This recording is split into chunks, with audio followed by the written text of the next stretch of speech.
This is a huge crowd.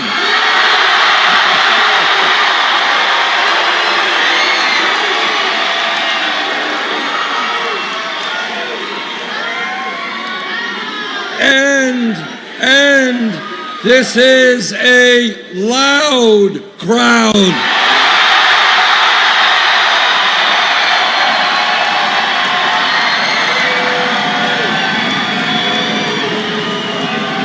Thank you. Thank you all very much for being here this evening. Let me thank Gilbert Romero.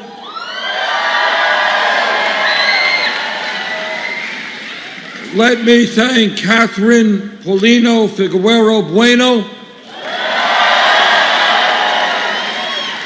a young woman, as you know, who saw her parents arrested on television. And what this campaign is about is to making sure those types of things never, ever happen again.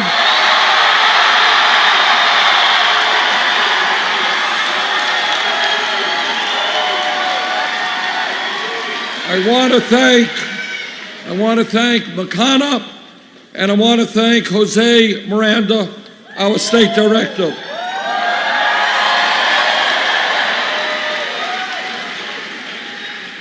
Phoenix, are you ready for a political revolution?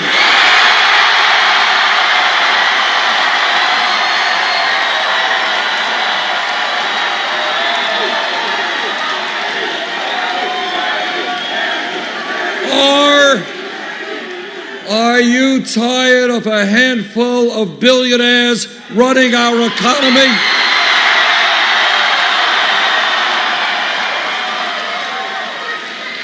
Well, if you are, you have come to the right place.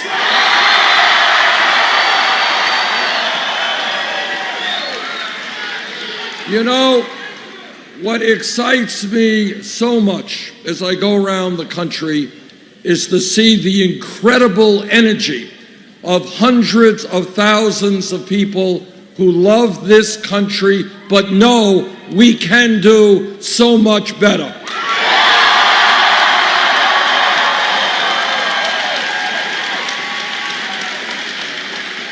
We started this campaign at 3% in the national polls.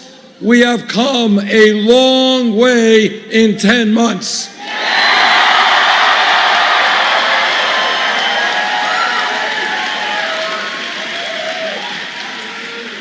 And the reason that we have done as well as we have, the reason that we have defied all expectations, is that we are doing something very radical in American politics. We're telling the truth.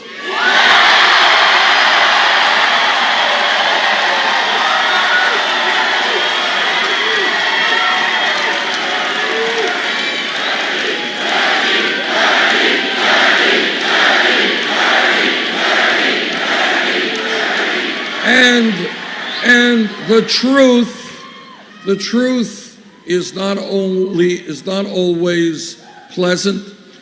It's not always what we want to hear. But we cannot go forward unless we deal with the realities of American society today, and that is what we are going to do.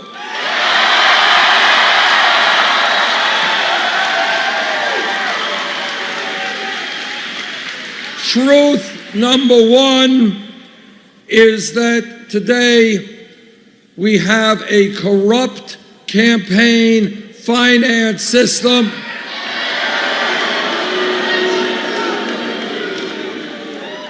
with Wall Street and billionaires spending unlimited sums of money, which is undermining American democracy.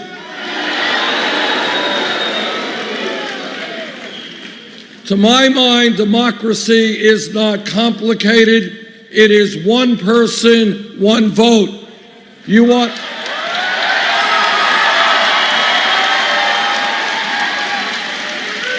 You want to vote for me? Great. You don't? That's okay. But what I do not want to see are billionaires spending unlimited sums of money buying elections and undermining the democracy which has made our country so great.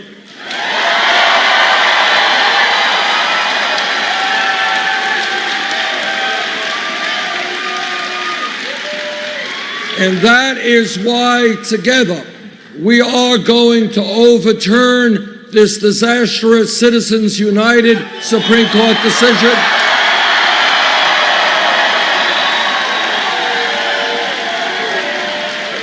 And that is why we are going to move to public funding of elections.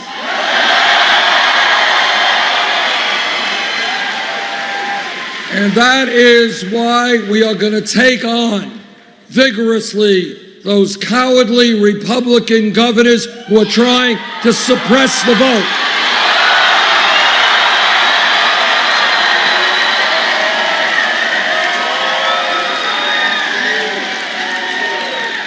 And I say to those cowardly Republican governors, if you are afraid of a free and fair election, get out of politics, get another job.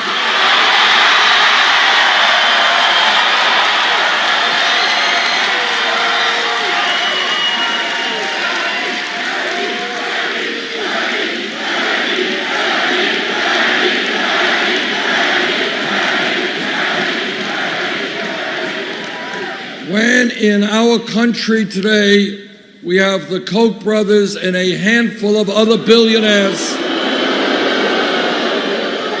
spending hundreds of millions of dollars to elect candidates who represent the wealthy and the powerful. That's not democracy, that is oligarchy.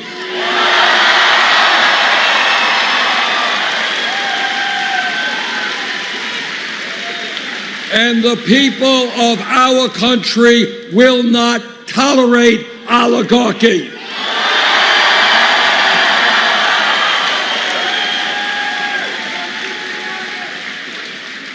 But it is not just a corrupt campaign finance system. It is a rigged economy, an economy in which we have today a grotesque level of income and wealth inequality, which is unsustainable and un-American.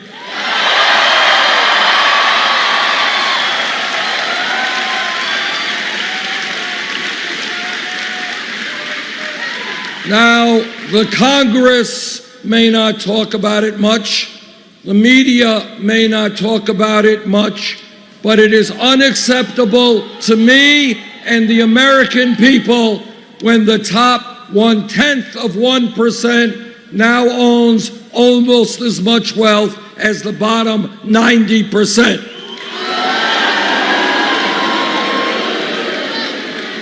It is unacceptable to me that the wealthiest 20 people own more wealth than the bottom half of America, 150 million people. Now, I want to give you one idea, one example of what a rigged economy is about.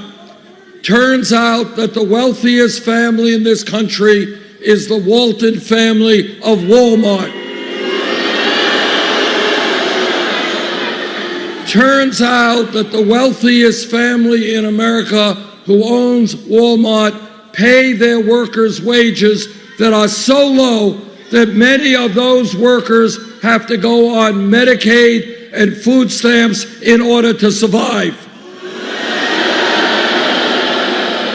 And what a rigged economy is about is that the middle class taxpayer pays more in taxes to subsidize the employees of the wealthiest family in America. That's a rigged economy. So I say to the Walton family, the wealthiest family in America, get off of welfare, pay your workers a living wage.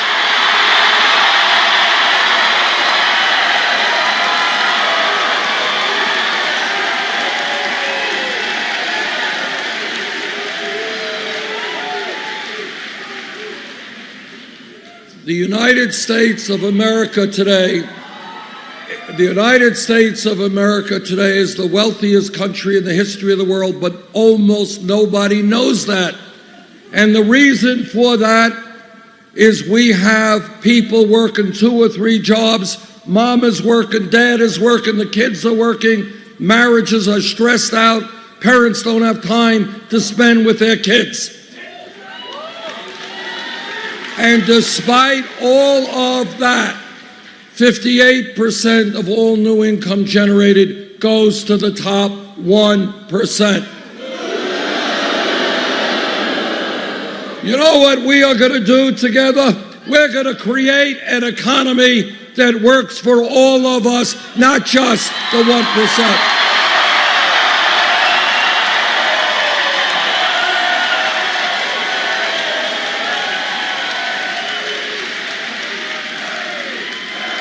And we are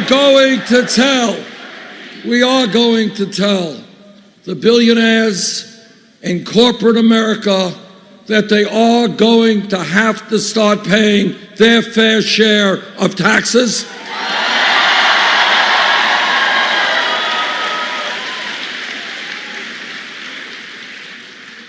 And when we talk about a rigged economy, we are going to end the absurdity of millions of our people working for $8-9 an hour because you can't make it on $8 or $9 an hour.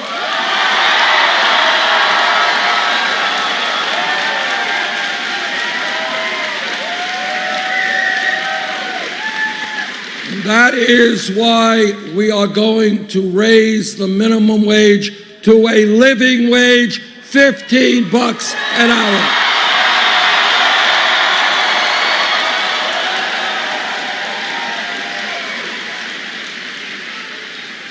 And when we talk about a rigged economy, we're going to end the absurdity of women making 79 cents on the dollar compared to men.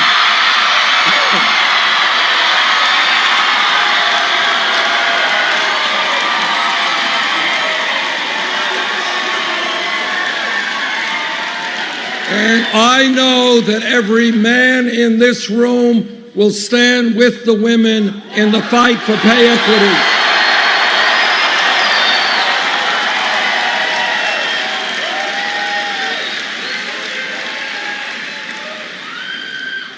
A few weeks ago, I was in Flint, Michigan.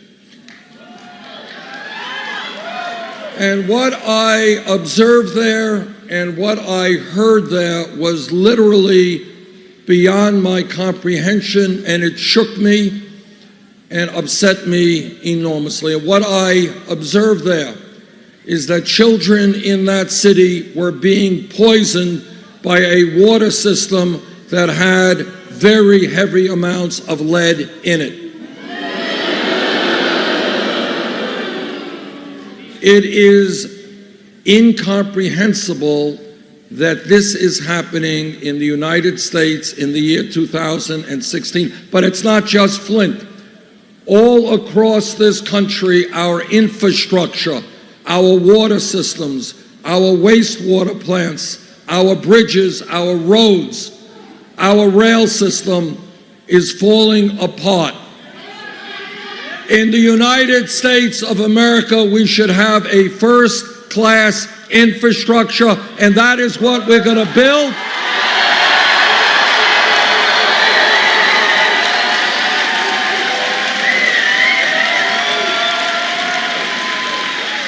We're going to put $1 trillion into building our infrastructure, and when we do that, we create 13 million decent-paying jobs.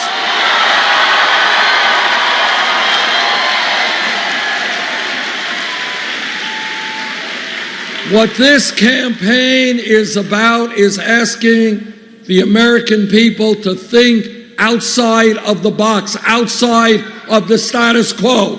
Think about a nation not where our children are being poisoned by lead in the water, but where we have a cutting-edge infrastructure in roads and in bridges and in rail and in air transport. That's where we have got to go.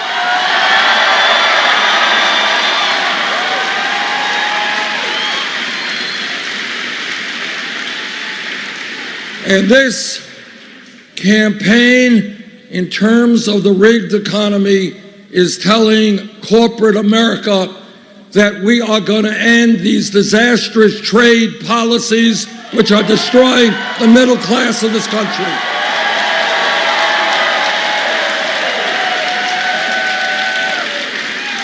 No, you cannot continue to shut down plants in America and move to cheap labor countries all over the world.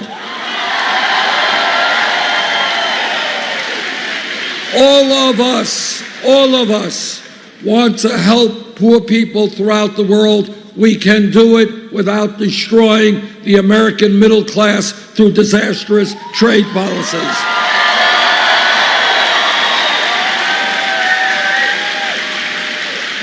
So I say to corporate America, you want us to buy your products, start manufacturing those products here in America, not in China.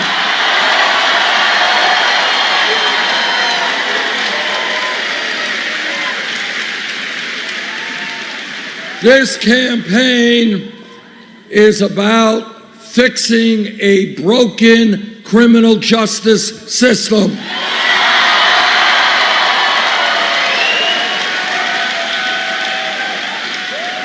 Once again, I ask you, think outside of the box, outside of the status quo. America should not have more people in jail than any other country on earth.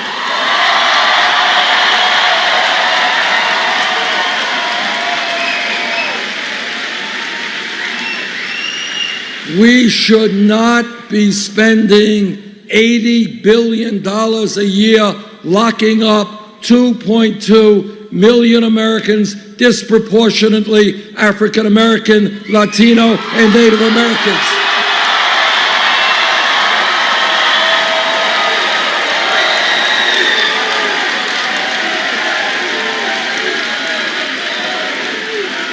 All over this country, we see very high rates of youth unemployment. For white kids, 33%, Latino kids, 36%, African American kids, 51%. What we will do is create jobs and education for those young people.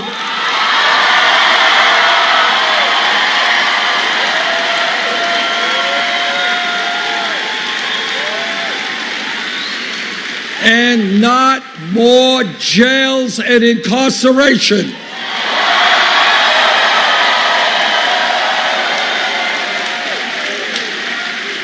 And we are going to create a criminal justice system where unarmed people, often minorities, are not shot by police officers.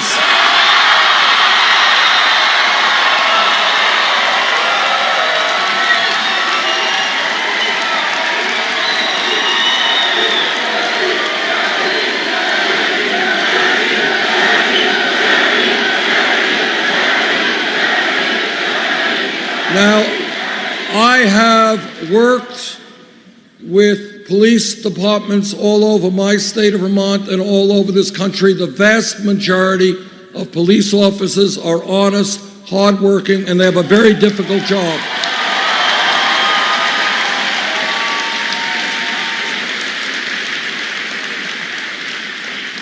But like any other public official, when a police officer breaks the law, that officer must be held accountable.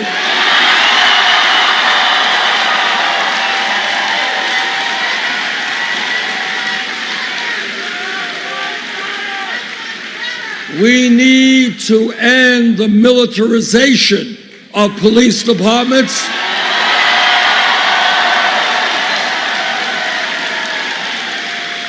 Police departments should not look like occupying armies. They should be part of the communities they serve.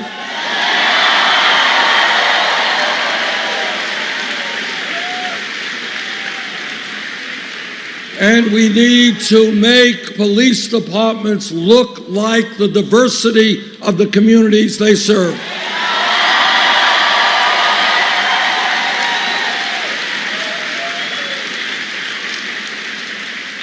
In my state of Vermont, neighboring New Hampshire, and all across this country, we have a major crisis in terms of heroin addiction and drug overdoses.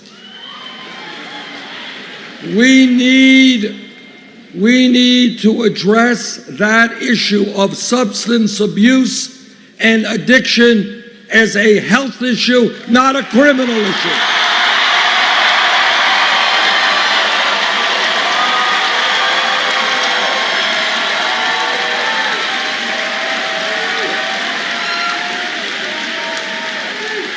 We need to rethink the so-called war on drugs.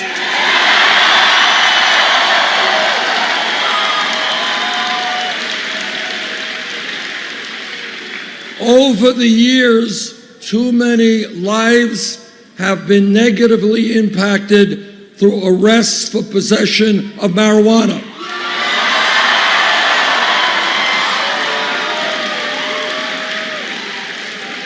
Right now, at the federal level, marijuana is considered a Schedule I drug under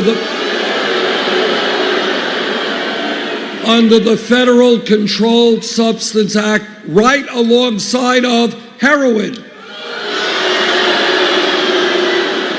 Now, scientists disagree about the pluses and minuses of marijuana, but all of you know heroin is a killer drug. And that is why I have introduced legislation to take marijuana out of the Federal Controlled Substance Act.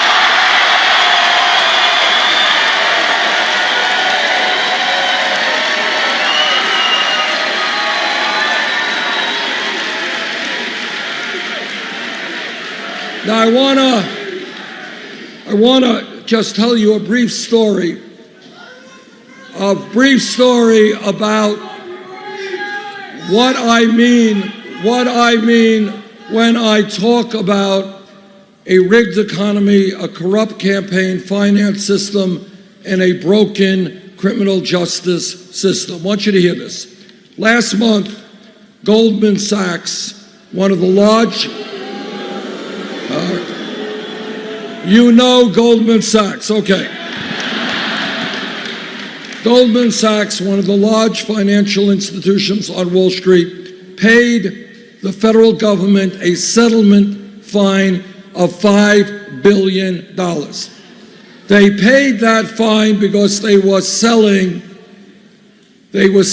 worthless packages of subprime mortgage loans. Paid a $5 billion fine. Now, all of you know that 8 years ago, this country was plunged into the worst economic downturn since the Great Depression. As a result of Wall Street greed and illegal behavior, we lost millions of jobs, people lost their life savings, people lost their homes.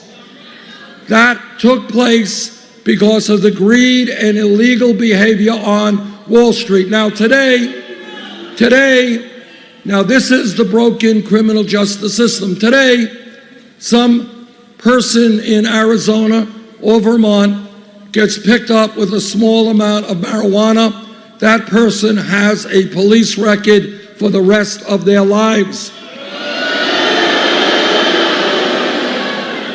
But if you are a CEO or an executive on Wall Street whose illegal behavior destroyed the economy, you get a salary increase, not a police record.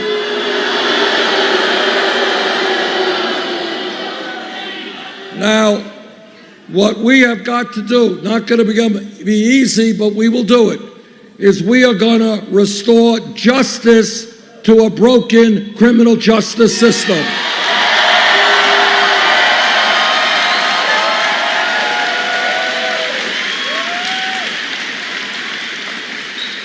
What America is supposed to be about is justice, equal justice under the law. You're poor, you break the law. You're rich, you break the law. You both pay the price. That is what we're going to do.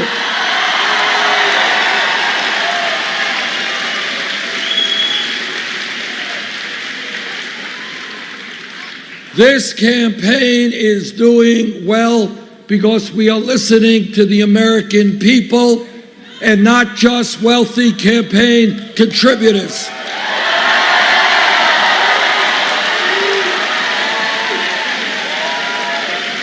I am very proud that our campaign does not have a super PAC.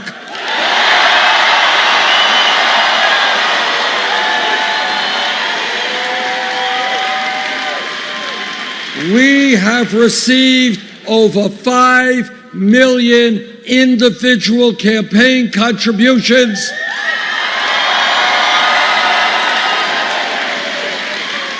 Anyone know what the average contribution is?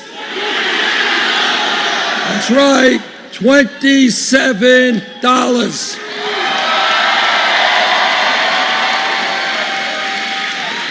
Now, my opponent raises money in a slightly different way.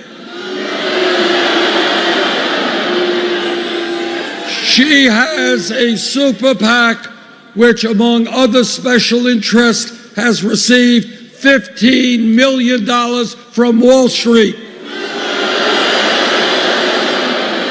She has received money from the drug companies and the fossil fuel industry.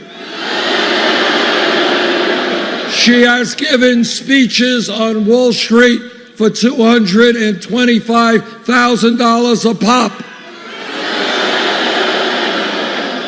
Now, to my mind, if you're going to give a speech for $225,000, it must be a really great speech.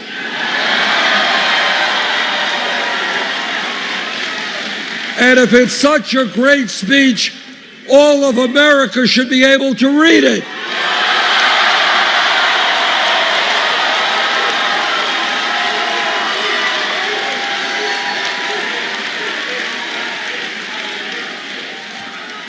Our campaign is listening to senior citizens and disabled veterans.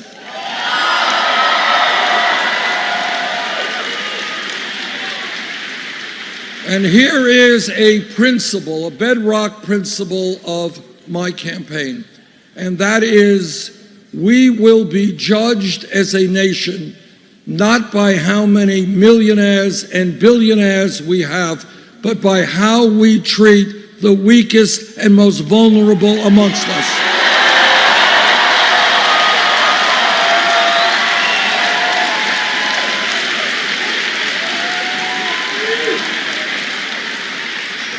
Now, while we have seen in recent years a proliferation of millionaires and billionaires, we have millions of seniors and disabled vets trying to make it on $11,000, $12,000 a year Social Security. And you know what? Nobody can make it on $11,000, $12,000 a year Social Security.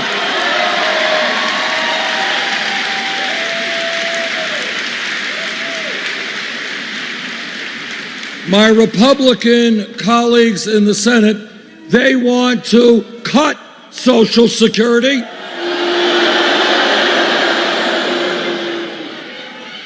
And they want to give huge tax breaks to billionaires.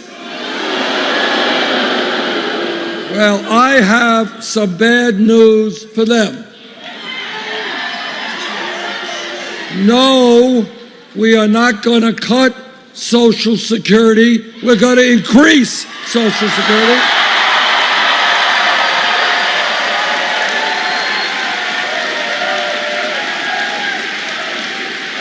No,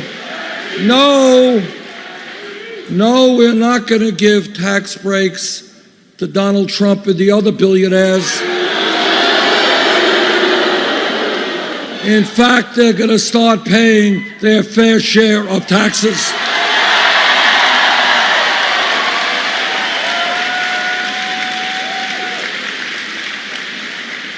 This campaign is listening to the Latino community.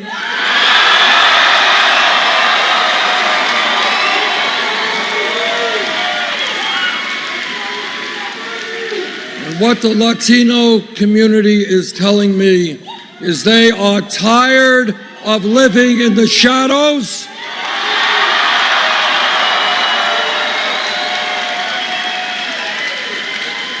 They are tired of living in fear and being exploited.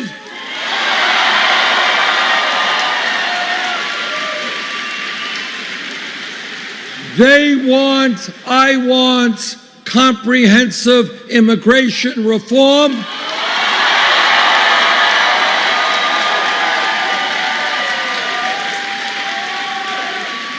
And a path toward citizenship.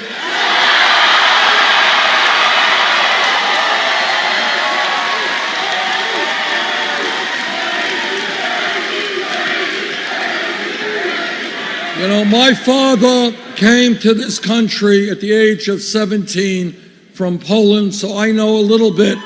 I know a little bit about the immigrant experience.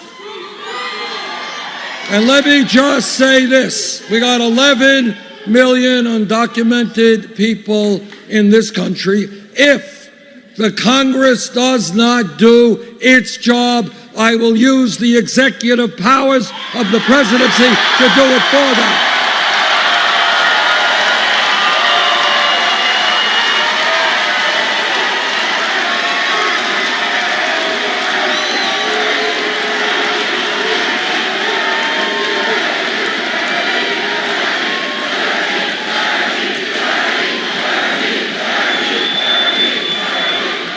I do not want to see young people like Catherine look at the television and watch their parents arrested. I do not want to see families broken up. The function of immigration reform is to unite families, not divide them.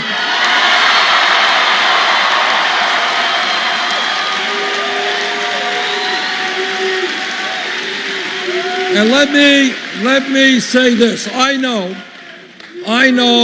that in our country, not everybody agrees with my views on immigration reform, and that's fine. We're a democracy. People have different points of view. But what is not acceptable, no matter what your point of view is to throw racist attacks against Mexicans,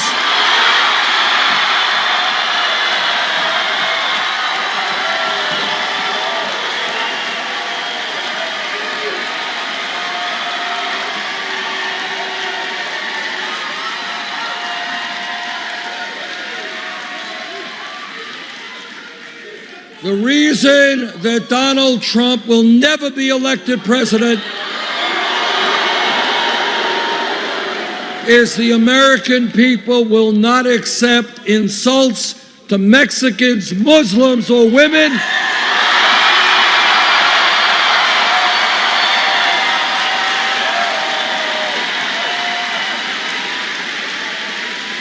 The American people will not accept a president who insults our veterans,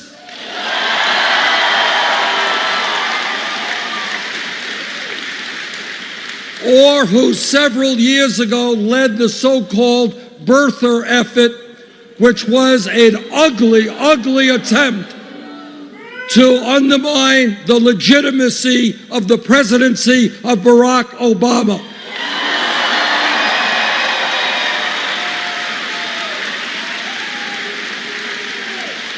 Now, you can agree with the president, you can disagree, that's democracy, but don't tell me he is not the legitimate president of this country.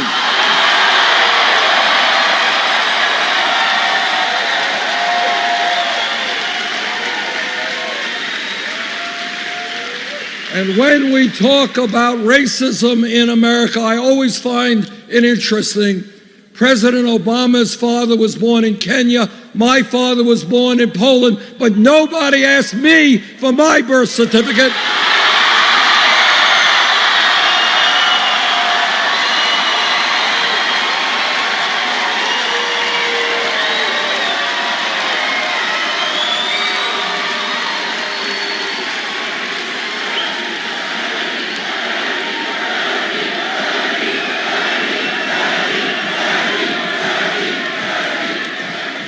I kind of think maybe it has something to do with the fact that my skin color is a little bit different than the president's.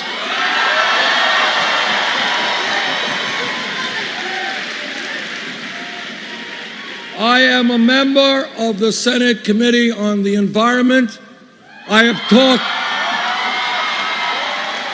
have talked to scientists all over the world. Climate change is real.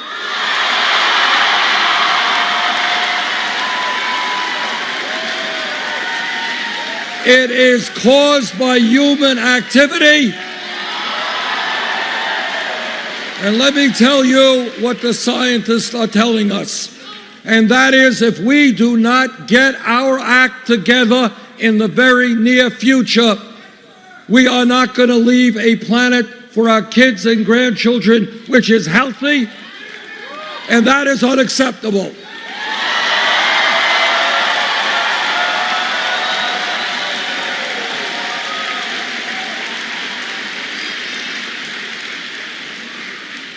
It is literally beyond belief that we have a major political party, the Republican Party, which rejects science, refuses to acknowledge even the reality of climate change. But together, we are going to take on the fossil fuel industry, transform our energy system.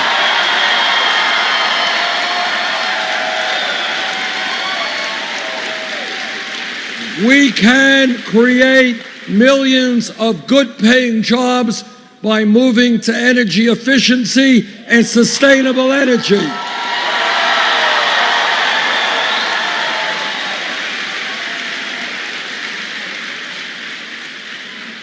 My Republican colleagues run all over the country talking about family values. I want you to know what they mean by family values. What they mean is no woman in this room has the right to control her own body. I disagree. What they mean by family values is that our gay brothers and sisters do not have the right to marry. I disagree. Jane and I have been married for 27 years.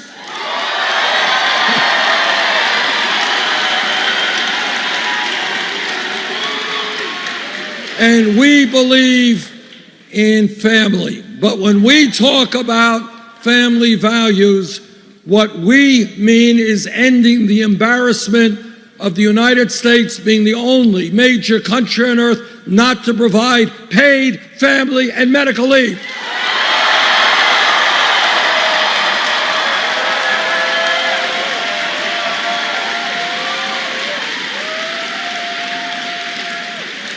Today in America, a woman here in Arizona or in my state of Vermont is giving birth. And if that woman is a working class woman, a low-income woman, in all likelihood, she will have to go back to work in 1 week or 2 weeks, separating herself from her baby in order to earn income to take care of her family.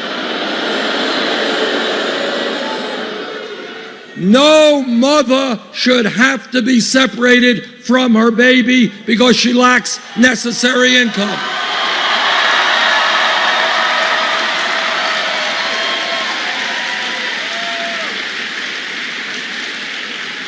And that is why together we are going to pass 3 months paid family and medical leave.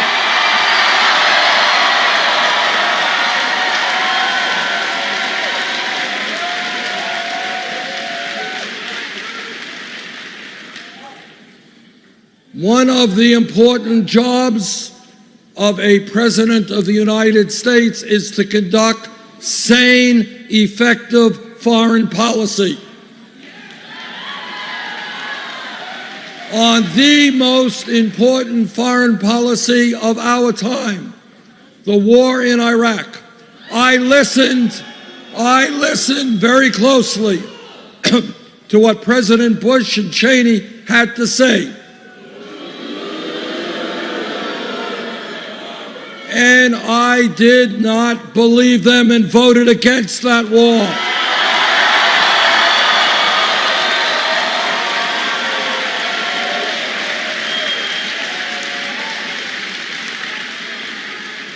Unfortunately, Secretary Clinton voted for that wall when she was in the Senate. And let me make this pledge to you. Yes, we will destroy ISIS, but we will do it in a way that doesn't involve our men and women in the military involved in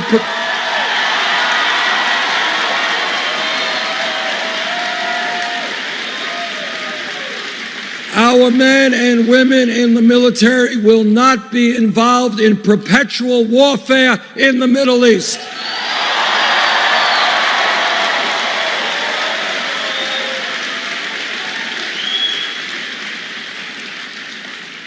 Now, I have been criticized for saying this, so let me say it again. I believe that human beings are entitled to certain inalienable rights.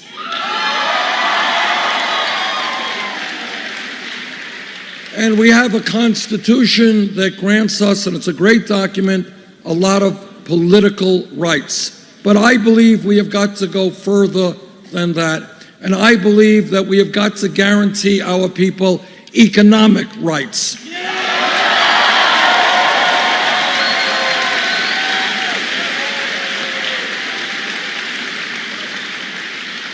Because I remember the great leader, Dr. Martin Luther King Jr.,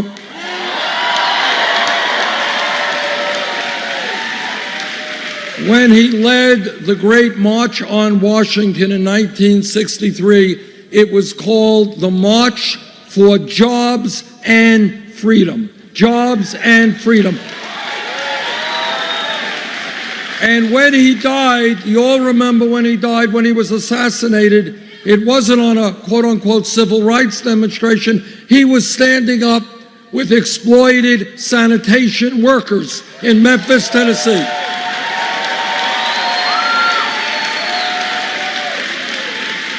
And he understood, and I agree, that to be truly free, you need economic security as well.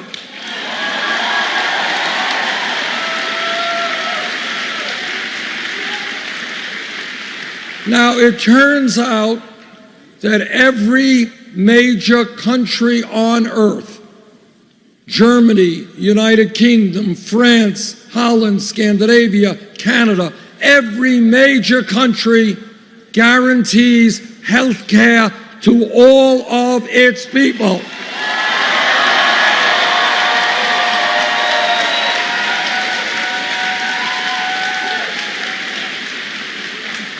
If elected president, I will do my best to have the United States join the rest of the industrialized world. Health care for all.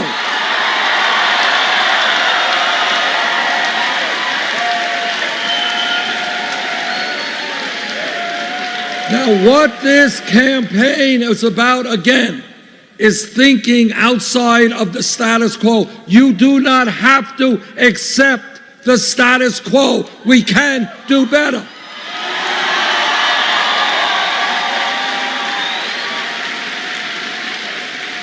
Don't let people tell you that you can't think big.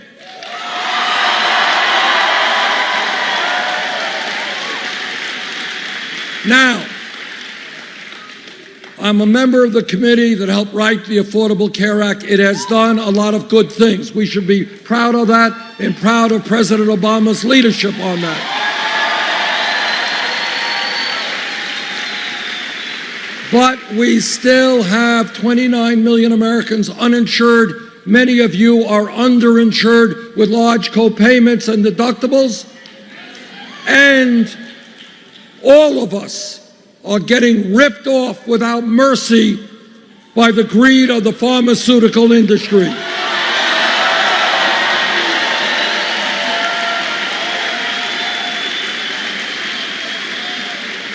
They are charging us by far the highest prices in the world for prescription drugs. People are dying. People are dying in this country because they cannot afford the medicine they need. That is unacceptable.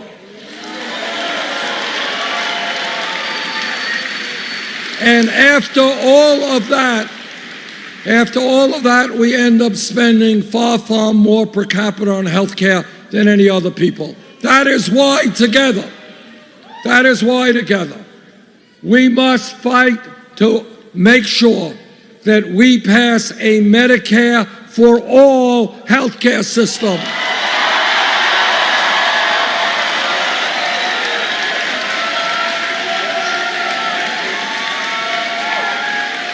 Now, I do not understand why, if Canada could do it, the UK could do it, France could do it, all of these other countries could do it, we can do it.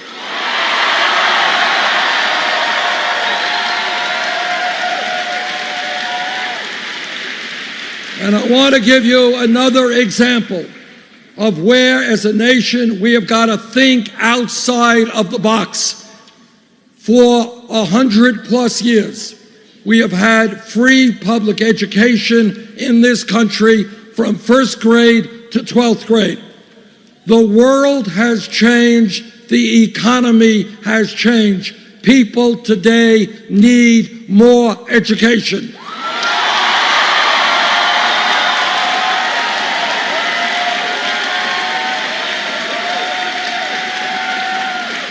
The simple truth is that today, in many respects, a college degree is the equivalent of what a high school degree was 50 years ago.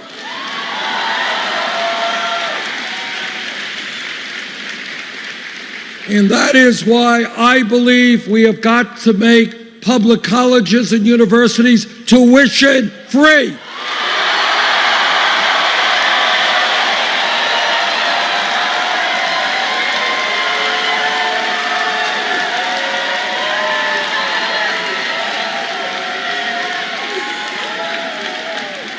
This is not a radical idea. It exists in Germany, Scandinavia, other countries. If they can do it, we can do it.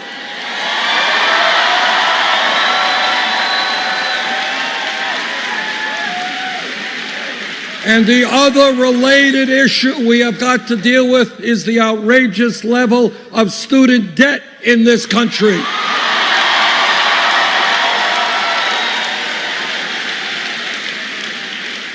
When you think about crazy, listen to this. We tell young people, you got to go out and get the best education you can for yourselves, for the country. And yet millions of our people are $30,000, $50,000 in debt because they got an education. That's crazy.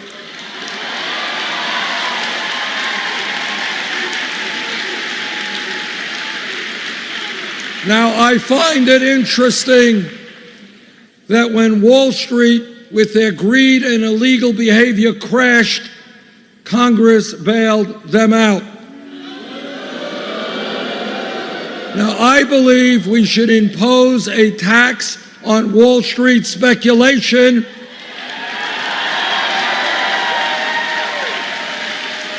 and use that revenue to make public colleges and universities tuition free.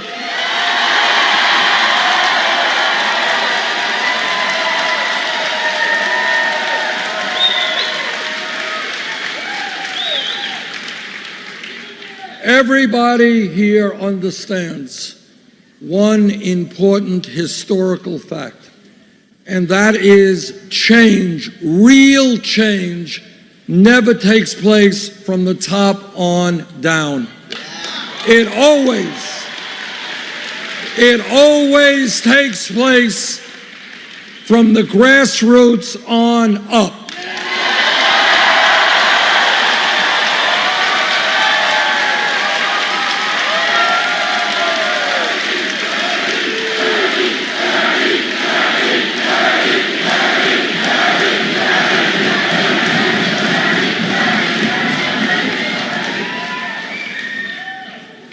Workers 100 plus years ago said they would not be treated like animals, and they struggled and went to jail and were beaten up in order to form unions and get collective bargaining. That's how we fight for workers' rights.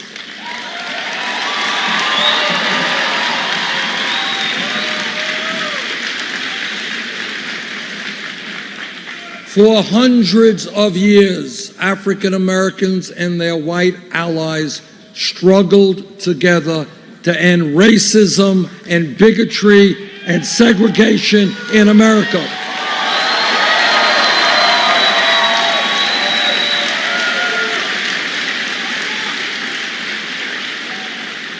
Those changes did not take place from the top on down. It was blacks and whites standing together and saying, we will not accept racism in the United States of America.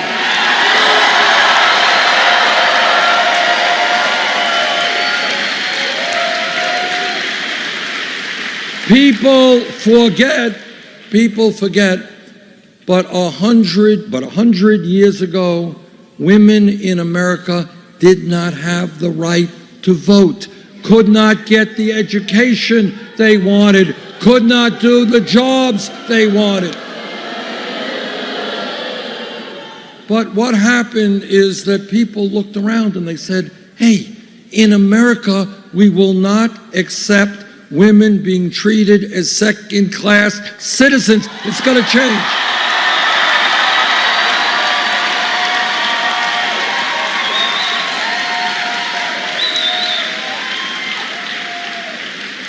If we were here 7 years ago, 10 years ago, and somebody said, you know what, I think gay marriage will be legal in every state in this country by 2015.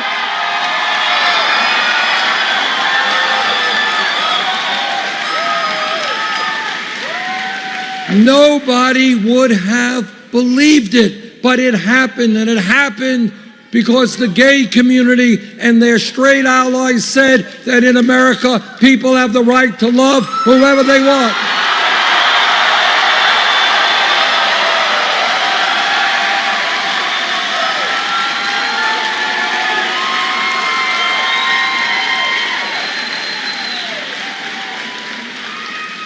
If we were in this room 5 years ago, and somebody jumped up and said, you know, Bernie, I think this $7.25 minimum wage is a starvation wage. We got to raise it to $15 an hour. The person next to him would have said, you're nuts. You're wanting to double the minimum wage? That's crazy. Can't happen. Well, you know what happened?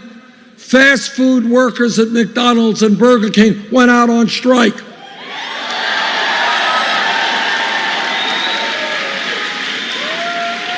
They stood up and fought back, and then you know what happened? Seattle, $15 an hour.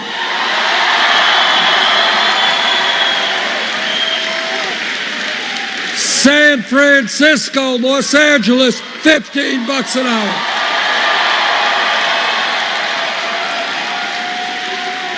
Oregon, $15 an hour. And that $15 an hour movement is sweeping the country. But here is my point, the most important point. Do not settle for the status quo when the status quo is broken.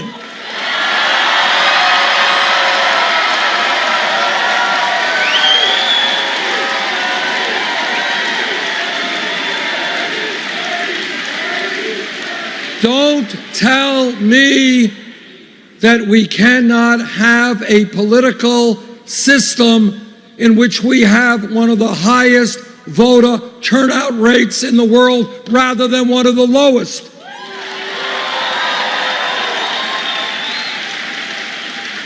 Don't tell me that we have to have the highest rate of childhood poverty in the industrialized world when we have a proliferation of millionaires and billionaires. We can change that.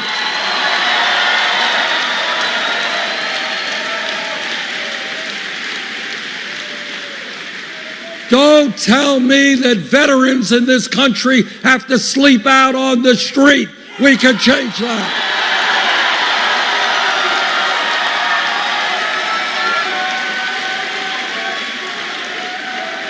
Don't tell me that in America we have to be the only major country that does not guarantee health care or paid family leave to all of our people.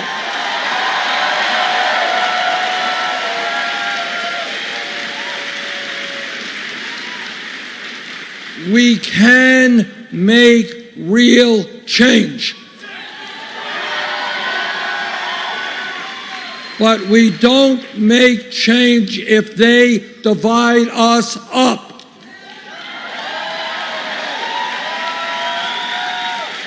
What Trump is about and other demagogues have always been about is scapegoating minorities, turning one group against another group.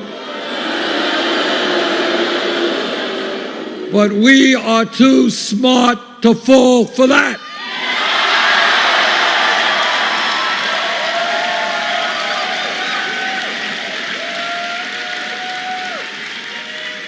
So if we stand together as black and white and Latino and Asian American and Native American, if we stand together as gay and straight men and women,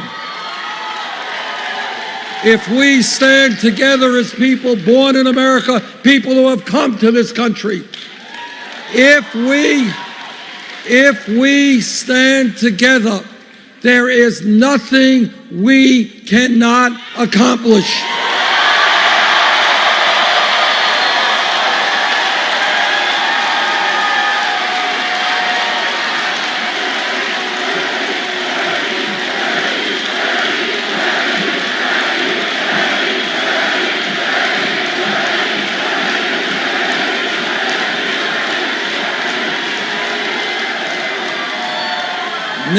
Next week, Arizona has a very important election. We will win.